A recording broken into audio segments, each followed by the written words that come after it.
고린도전서 13장 12절 13절 같이 봉독했으면 좋겠습니다. 고린도전서 13장 12절 13절 제 성경으로 279쪽입니다.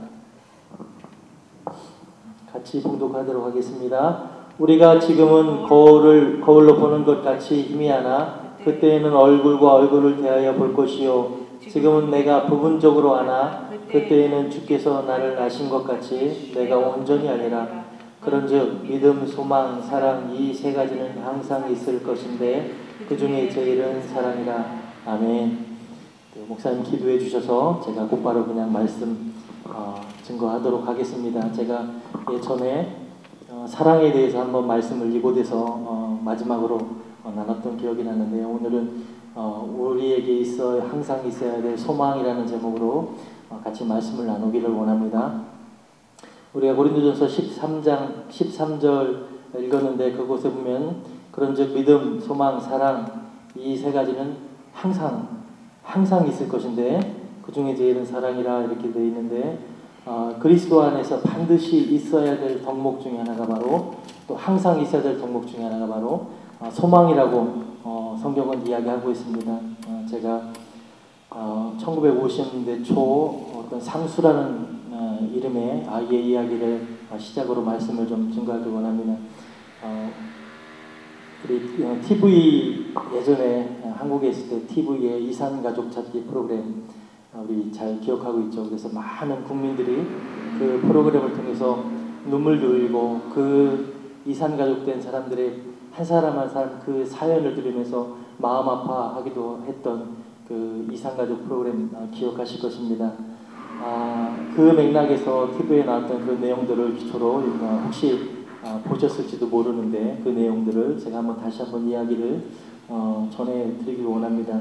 1950년대에 상수라는 그런 아이의 이름을 가진 아이가 강원도 어느 깊은 산골에 살고 있었습니다. 근데 어느 날 상수의 그 큰 아버지가 상수에게 아주 기쁜 선물을 주셨는데 그게 뭐냐면 고무신이었습니다. 고무신 한 컬레를 상수에게 전해주었는데 상수는 그때 고무신을 처음 보게 되었고 너무너무 기쁜 나머지 난생 처음 만져본 그 고무신을 함부로 발에다 신을 수가 없었습니다. 그래서 늘 언제나 옆에 끼고 가지고 다니면서 먼지가 묻으면 닦기도 하고 신발을 신지 않고 손에 늘 언제나 들고 다녔습니다. 근데 어느 날 상수가 개울가에서 그 고무신을 아주 깨끗하게 씻다가 한 짝을 그 개울가에 놓치고 말았습니다. 그래서 그 한 짝을 놓친 것을 찾기 위해서 계속 물살을 타고 밑으로 떠내려가는 그 고무신을 쫓아서 계속 내려갔습니다. 그래서 상수는 그 고무신을 건지려고 그 개울을 무작정 계속 내려가기 시작했습니다. 근데 그 고무신은 계속해서 아래로 흘러내려갔고 아주 큰 강에 이르게 되었습니다.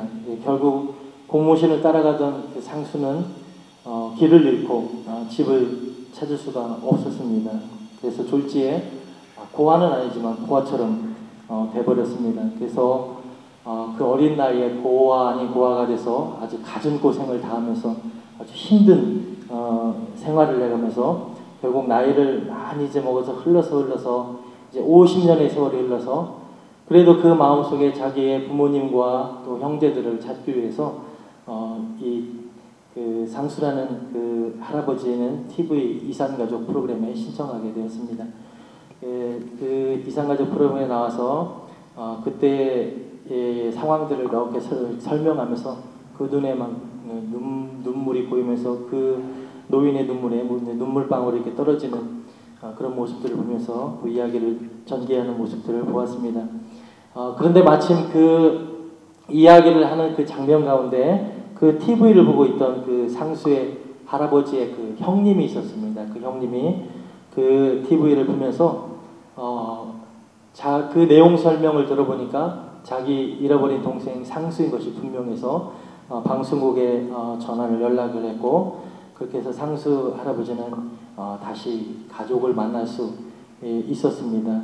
그런데 이미 모두가 다 늙어버렸고 상수가 그 잃어버린 후에 그 어머니는 얼마 되지 않아서 돌아가셨고, 또 그 아버지는 지금 현재 그 할아버지가, 상수 할아버지가 찾았을 때 그 현재 치매가 걸려서 아무도 알아보지 못하고 그런 상태였던 것입니다. 가족을 만났지만 사실 그 마음 가운데는 더 큰 아픔이 있었던 것입니다. 그래서 상수 할아버지는 아무 말도 하지 못한 채 TV 카메라 앞에서 하염없이 계속 눈물만 흘렸던 그런 장면들을 카메라에서 이렇게 보여주게 되었는데, 사람들은 이 상수 할아버지의 이 경우 사연을 들으면서 이건 포탄 때문에 뭐 어떻게 뭐 갈라진 것도 아니고 뭐 인민군들 때문에 뭐 강을 건너다가 뭐 자식을 놓고 간 상황도 아니고 그저 그냥 고무신 하나 때문에 이렇게 이런 상황이 벌어졌는데, 모든 사람들이 참 기가 막히다고 이렇게 말을 합니다. 하지만 그분이 그런 것이 아니라는 그분만 이제 그런 것이 아니라는 이렇게 생각을 해봅니다. 지금 이 시대를 살아가는 우리들이 고무신처럼 이제 별거 아닌 것을 붙잡으려고 우리가 내달리 가고 있지 않나라는 생각을 해봅니다. 정말 소중한 것을 잃어버리며 살고 있을지도 모른다는 생각을 해봅니다. 사람들이 이렇게 사는 이유는 소망을 고무신과 같은 당장의 눈에 좋아 보이는 것에 두고 살기 때문이라는 생각을 해봅니다. 하나님 보시기에 우리는 어린 나이에 상수 할아버지일지도 모릅니다. 우리는 지금 무엇을 소망하며 사는지 한번 생각해 보기를 원합니다.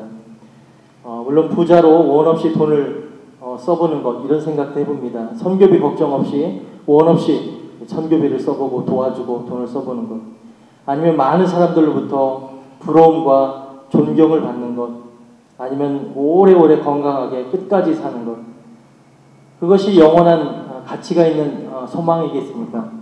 어떤 것이 그리스도를 믿는 자의 소망이겠습니까? 북아프리카 알제리에 선교하시는 찰스 마시라는 선교사님이 있었다고 합니다. 우리 감리교 선교사님도 몇 분 거기 지금 들어가 계신데, 거기도 강경 이슬람으로 인해서 대놓고 선교를 못하는 지역이죠. 근데 선교사님은 현지에서 그 어려운 가운데 7명을 세례를 주었다고 합니다. 그래서 그렇지만 그 이슬람 강경파에게 모두 다 살해되었다고 전해오고 있습니다. 이 선교사님은 너무너무 안타까워서 하나님께 부르짖었다고 합니다. 그래도 이런 상황에서도 우리가 복음을 전해야 합니까? 그때 하나님께서 그 선교사에게 주신 응답이 계시록 13장 14절 말씀이었다고 합니다.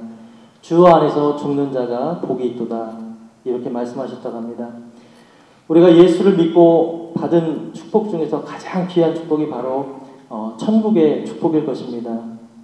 믿는 사람에게 있어서 죽는 것도 복된 이유는 바로 천국이 우리에게 예비되었기 때문입니다.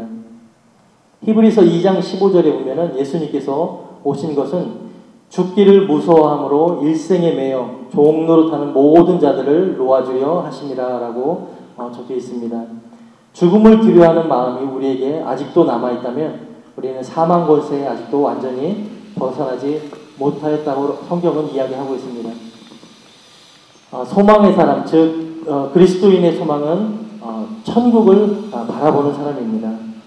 예수님께서는 천국 복음의 축복이 얼마나 기쁘고 설레는 것인가를 밭에 감추인 보화를 발견한 농부에 비하여 말씀하셨습니다.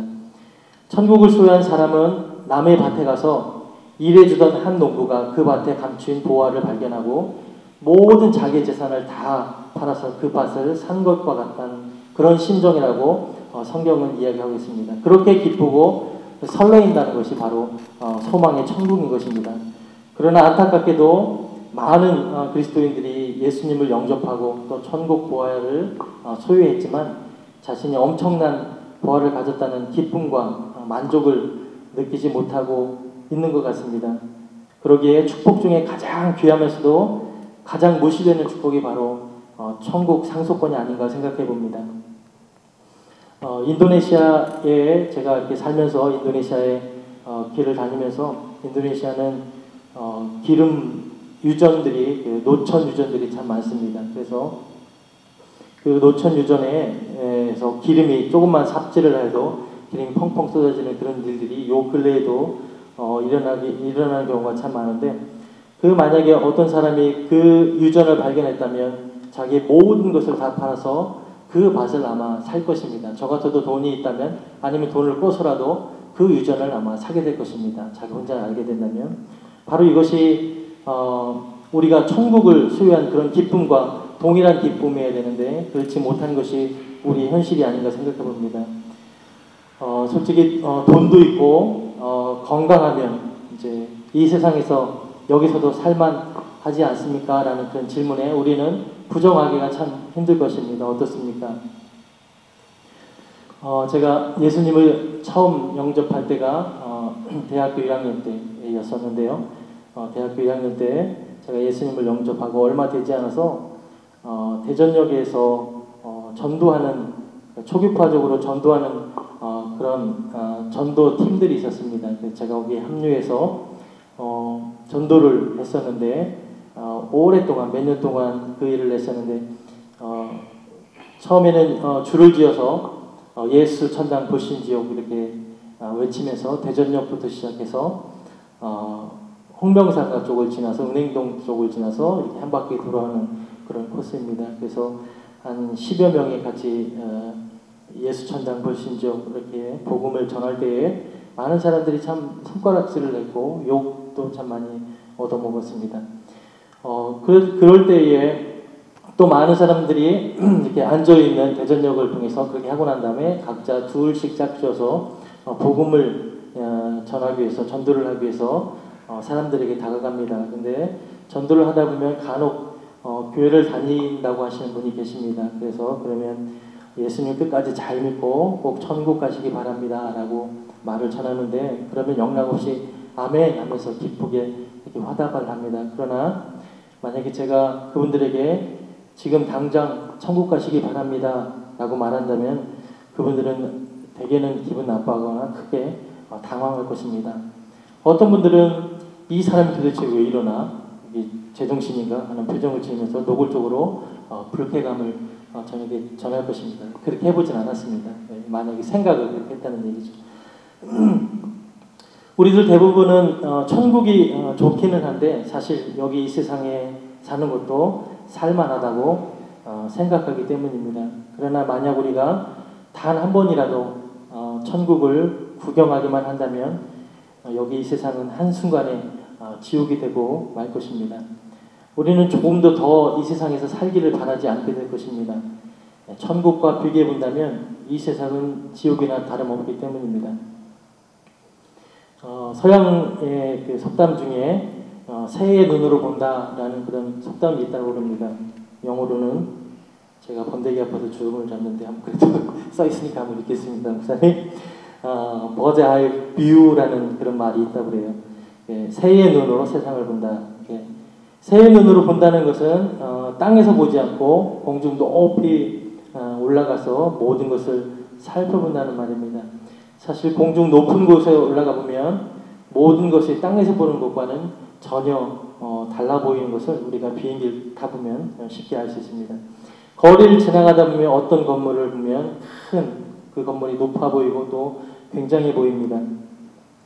그러나 비행기를 타고 높이 올라가 지상을 내다보면 그것은 아무것도 아닌 것을 우리가 쉽게 알 수 있습니다.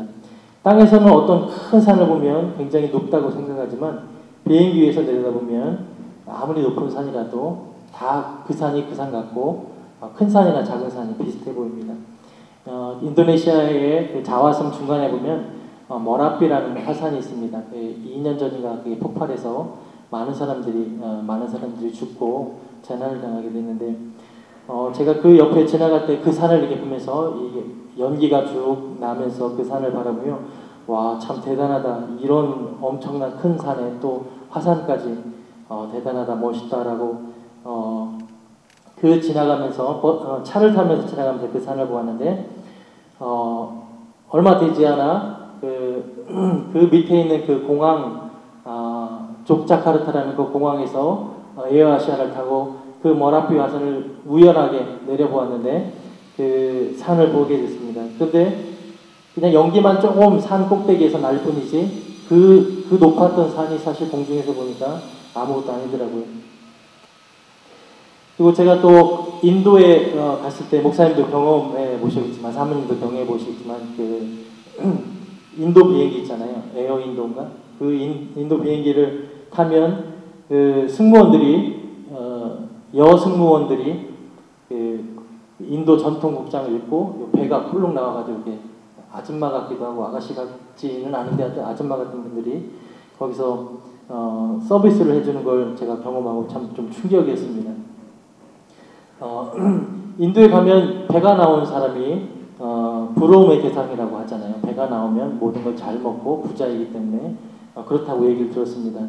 그것은 부와 명예의 상징이기 때문에 많은 사람들이 부러움의 대상이라고 얘기를 들었는데 또 한국에서 못생겼다라고 하는 사람들도 인도네시아의 한 어느 지역에 가면 아주 미인이라는 평가를 받습니다. 왜냐하면 미의 기준이 피부 색깔에 있기 때문입니다. 하얘면 하얄수록 미의 기준이 되기 때문에. 그래서 여러 가지 그 가치와 기준이 다른데 만약에 우리가 아마존의 부족의 최고의 미인을 그 미인을 아내로 삼는다 아니면 며느리로 삼는다 라고 한번 생각해보면 좀 어떻겠습니까? 아니면 아프리카 부족의 최고의 전사를 남편으로 아니면 사위로 삼는다. 희선이의 사위로 삼는다 이렇게 생각을 한번 해본다면 어떻겠습니까? 아마도 저도 마찬가지겠지만 심각하게 아마 고민이 될 것입니다. 왜냐하면 아까 말씀드린 대로 기준과 가치가 다르기 때문입니다. 천국은 영적으로 이곳과 다른 곳입니다. 천국에서 보면 여기서 보는 것과 다른 것을 알게 됩니다. 천국에서 보면 큰 집에서 사는 것, 또 작은 집에서 사는 것이 아무런 의미가 없습니다. 키가 크니 작으니 하는 것도 의미가 없습니다. 눈이 작고 코가 납작하다고 열등감 가질 필요도 없습니다. 오늘 이번에 부부 수양회 때 큰 화두가 되었던 것이 바로 얼큰인데요. 얼굴이 누가 크냐에 강사님들이 이렇게 얘기하면서 큰 우스개 소리로 많은 사람들이 웃었는데 천국에서 보면 이런 것들을 외형적인 것들은 아무것도 아닌 것을 우리가 알 수 있습니다. 그러나 여기에서는 이런 것들이 세상에 살면서 다 문제가 되죠. 문제가 되고 상처도 있고 힘들어하죠. 많은 성도들이 천국의 상속권의 축복을 들어는 봤는데 사실은 그냥 알고만 있지 참 그것을 느끼지 못하고 모르고 사는 경우가 많습니다. 그래서 소망이 없는 사람들이 소망이 없는 채로 그렇게 살아갑니다. 무엇이 잘 사는 것입니까? 세상 사람들은 돈이 많고 또 세상적으로 출세했으면 잘 산다고 말할 수 있을 것입니다. 그러나 하나님께서는 그렇게 보시지 않는다는 것이죠. 하나님께서는 예수를 정말 잘 믿고 주님의 나라 위하여 사는 자를 잘 산다고 본다는 걸 우리가 잘 알고 있지 않습니까? 잘 살고 못 사는 것은 바로 우리가 판단할 것이 아니라 바로 하나님께서 나중에 결국 우리를 판단해 주실 것입니다. 예수를 잘 안 믿어도 얼마든지 부자도 될 수 있고 세상적으로 성공할 수 있는 것들을 우리가 많이 보지 않습니까? 그러나 그들의 형통을 우리가 부러워할 것이 못 된다는 것입니다. 저들에게는 바로 천국의 소망이 없기 때문이죠. 천국까지 못하고 지옥에 간 사람들을 잘 살았다고 말할 수는 절대 없을 것입니다. 비행기에서 내려다보아도 그런데 천국에서 보면 어떻겠습니까? 땅 위에서 보는 것과 천국에서 보는 것은 정말 큰 차이가 있습니다. 천국은 미래의 곳입니다. 아직 우리에게 도래된 것은 아닙니다. 미래에서 보면 또 모든 것이 전혀 달라 보입니다. 우리가 과거의 역사를 지금 우리가 과거의 역사를 바라보면 우리가 다 알고 또 잘못된 것, 잘된 것 다 알 수 있듯이 사실 미래에서 모든 것을 보면 정확하게 더 보일 것입니다. 얼마 전에 베스트네 집 블레싱 하우스에 같이 갔었지 않습니까? 그래서 그 집을 보면서 참 멋지다. 이거 설교관으로서는 참 좋겠다라는 그런 생각도 하고 하나님께서 주신 참 복이다. 부모님들이 하나님께 어떻게 영광을 돌렸는지 하나님께서 복 주시는구나라는 생각도 했는데 베스트가 아마 그런 심정이었을 것입니다. 그 전집은 그 나무로 되어가지고 뭐 거기도 크긴 했지만 그래도 지금 새로 지어진 집에 비하면 사실 좀 허름한 집이지 않습니까? 큰 집으로 이사 가기 전에 그 집이 지어지고 리모델링되고 아니면 거기에 페인트 칠해지고 멋진 집으로 이게 지어질 때 사실은 그 옛 집에 살아도 그 베스트의 마음은 새 집에 사는 것 같은 그런 기쁨이 아마 있었을 거라고 생각합니다. 바로 작은 집에 살아도 허름한 집에 옛 집에 살아도 큰 집을 누리고 살았던 것입니다. 잠시 후에 큰 돈을 상속받게 될 사람이 있다면 지금은 라면 반쪽만 먹어도 참 기쁘고 행복하죠. 왜냐하면 그 상속받게 될 그 돈을 기대하면서 소망하면서 살아가기 때문이죠. 현재에서 미래를 바로 보기 때문입니다. 그리고 현재에서 두려워하거나 비굴해하지 않습니다. 왜냐하면 내가 이제는 장차 이렇게 상속을 받을 텐데 이런 생각 때문에 그리고 쪼잔해지지도 않죠. 대범해지죠. 자, 미래의 자기 모습을 미래의 자기 모습으로 현재를 살아가기 때문입니다. 사도 바울은 3층 천에 올라가서 천국을 보았다라고 성경에 기록해 놓았는데 역사의 미래, 주님의 재림을 그는 다 알고 있었기 때문에 이 세상에서 어떤 어려움과 고난과 힘듦과 불편함 이런 모든 것들을 감당할 수 있는 힘과 능력이 그에게 있었다는 것입니다. 바로 그 안에 천국의 소망이 있었기 때문입니다. 그렇기 때문에 복음을 전하다가 매를 맞고 또 옥에 갇혔어도 슬퍼하지 않았고 더 찬송을 불렀고 더 오히려 감사했었던 것을 우리는 잘 기억합니다. 이것이 바로 사도 바울이 말한 항상 있어야 할 소망의 천국, 바로 우리 그리스도인이 가져야 될 소망이 아닌지 다시 한번 우리가 새겨보기를 원합니다. 이 시간 짧게 말씀을 같이 나눴는데 선교사역을 하면서 많은 힘든 일, 어려운 일, 또 목사님을 통해서 제가 들었던 많은 중들로부터 핍박을 받던 이야기, 칼로 위협을 받던 이야기, 그런 이야기들, 이런 것들이 우리에게 있어서의 큰 소망이 우리 가운데 가졌기 때문에 이런 것들이 더 기쁨이고 하나님 앞에 감사가 되지 않나 생각합니다. 저는 아직까지 그런 엄청난 그런 일들은 경험하지 못했지만 앞으로 그런 일들을 경험한다면 또 힘든 일, 나를 시체말로 해코지하거나 여러 가지 그런 일들이 있다 할지라도 우리가 기뻐하고 그들을 축복할 수 있는 것은 바로 천국의 소망이 우리 가운데 있기 때문이 아닐까라는 생각을 다시 한번 해봅니다. 우리 가운데 이 천국의 소망을 잃어버리지 않고 주님 오시는 그날까지 끝까지 붙잡고 나가는 귀한 믿음의 귀한 하나님의 전사들이 되기를 주님의 이름으로 축원합니다. 기도합니다. 하나님 고맙습니다. 부족한 종 하나님 복음을 귀한 말씀을 전했지만 하나님께서 역사하시고 우리 가운데 큰 위로를 허락하여 주시옵소서. 하나님 전하는 자나 하나님 듣는 자가 귀하게 복된 자들가 되게 해주시옵시고 하나님 믿음으로 말씀 가운데 하나님 소망하며 하나님 전진해 나가는 귀한 아름다운 믿음의 종들로 축복하여 주시옵소서. 감사드리며 예수님의 이름으로 기도합니다. 아멘.